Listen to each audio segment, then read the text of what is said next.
Growing up in our high school weight room, on the wall it said, if it were easy, everyone would do it. And I am convinced that if it were easy to declutter our kitchen, everyone would do it, because it feels so good to work in a kitchen that is totally cleared out, but it's not easy. How do I know if I'm gonna need this stuff or not? How do I know if it's safe to get rid of it? How much Tupperware do I need? Let's talk about it today. We're gonna tackle all of the toughest things when it comes to decluttering your kitchen. I'm gonna share my favorite tips and questions, and we are gonna get a ton done in the next 15 minutes.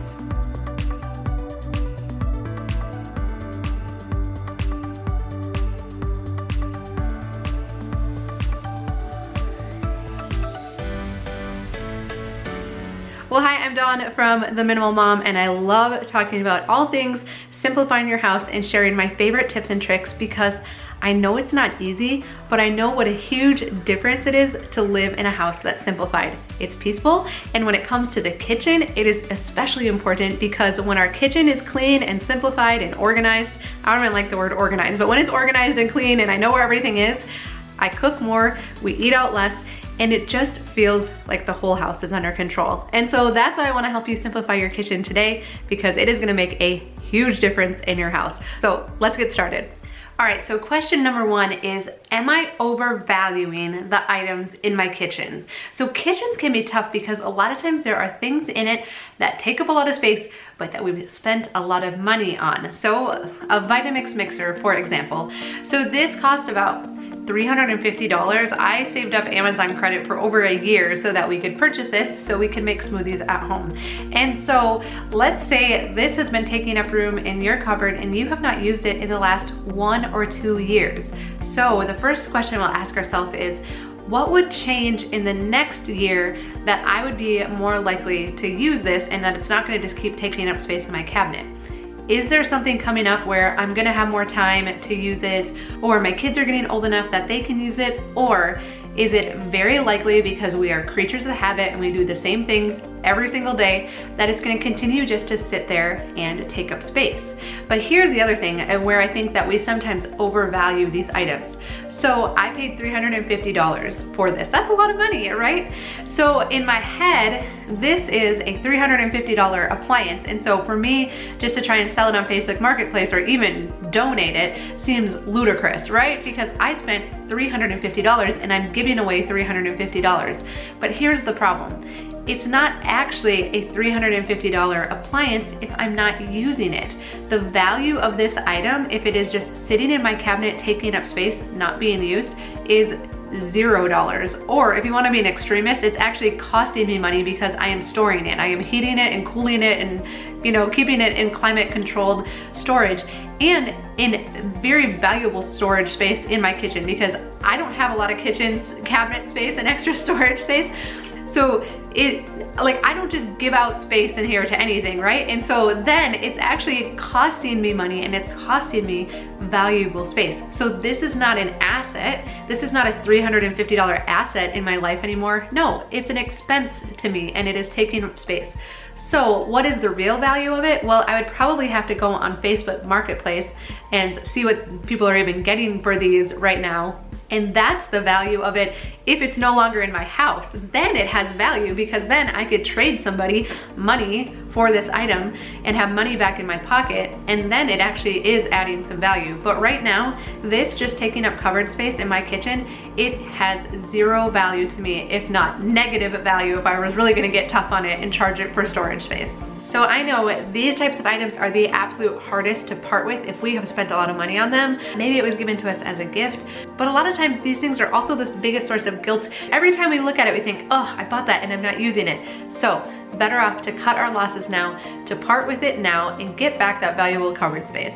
All right, next really common question. How much Tupperware or food storage containers do we need? Probably way less than you think. I don't know, for some reason we all like hoard storage containers, probably because I do know how they go missing at times. We think we need lots of variety, we need all of the sizes, but let me show you what we have, and it has been working awesome for us. So we have these containers, which are, you probably recognize them, our lunch meat containers. We don't heat things up on them, so we just put stuff in the fridge in them. And so these are great because if anybody loses them, I don't care, right? Like I got them for free. So we keep these And then we also have these meal prep containers. So I'll use these to like make lunches up ahead, or to portion stuff to, you know, go out for quick meals. But I also just use them to store food in, and they work awesome. And I really like how they stack up so nicely and don't take up a lot of space.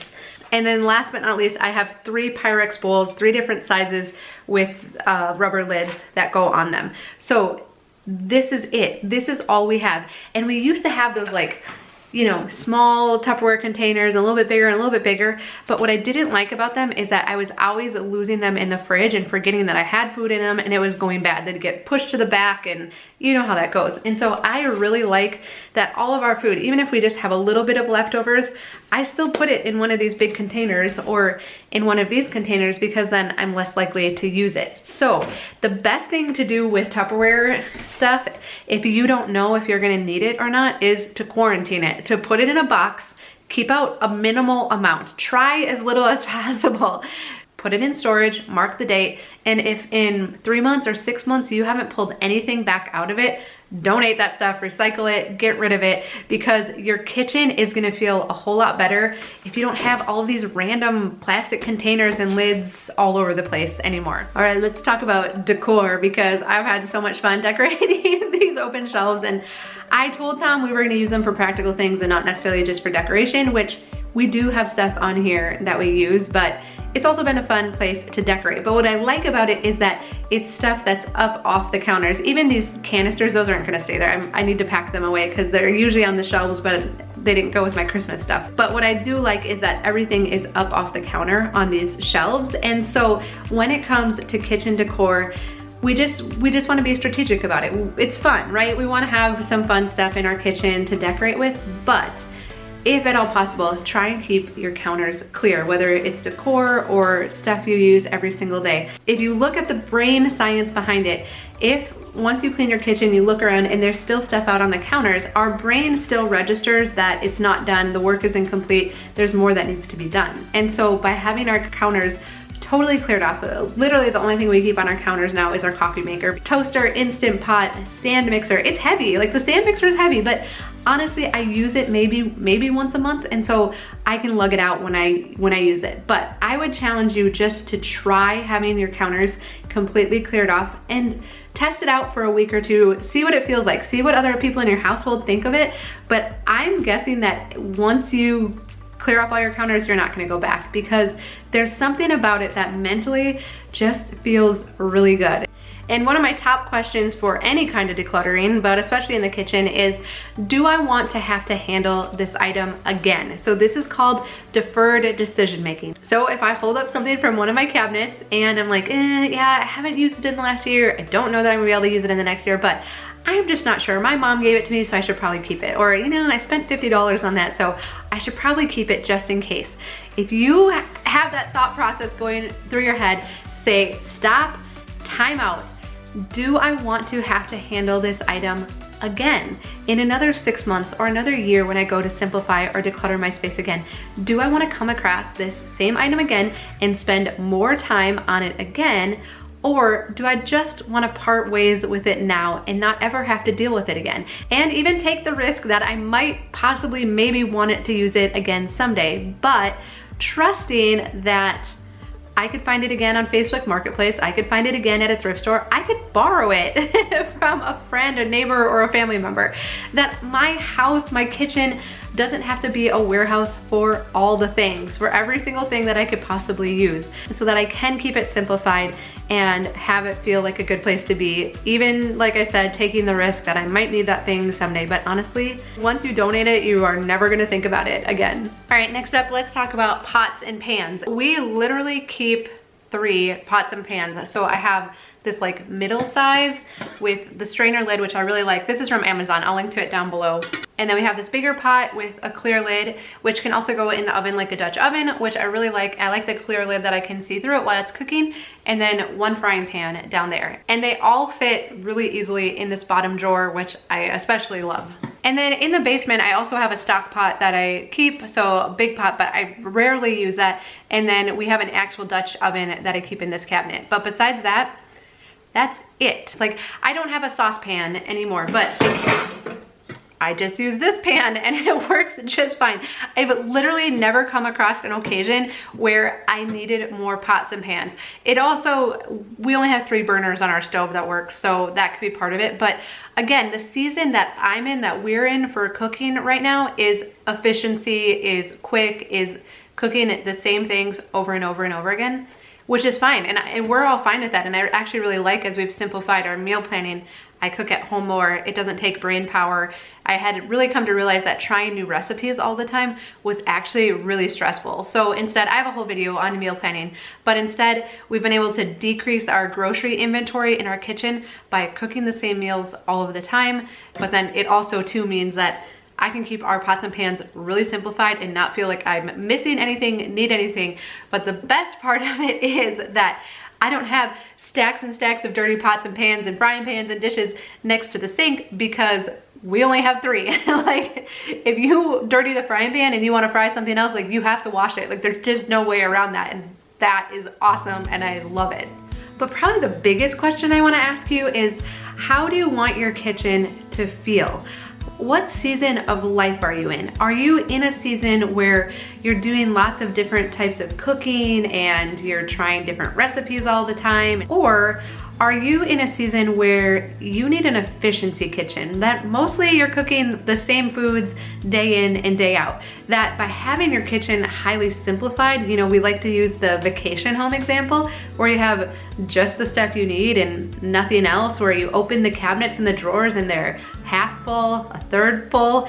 Would that feel really nice? And would it be more likely then that you would do more cooking at home if you were working in that type of kitchen? A lot of times this stuff, it finds its way into our kitchen. We buy it because we think we need it. We use it one time or not at all.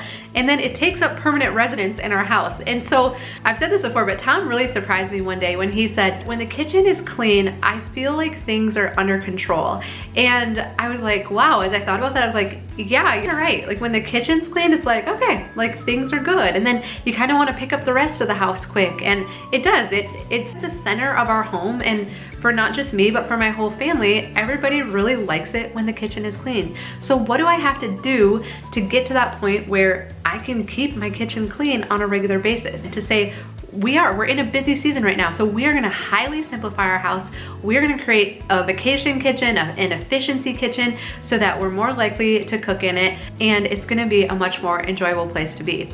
So if this sounds like something you would like, then we have to get extra tough on the stuff in our kitchen. And speaking of not having tons of dishes piled up next to the sink, we also earlier this year simplified our everyday dishes, our plates, our bowls, our cups, to have one setting per person in our family.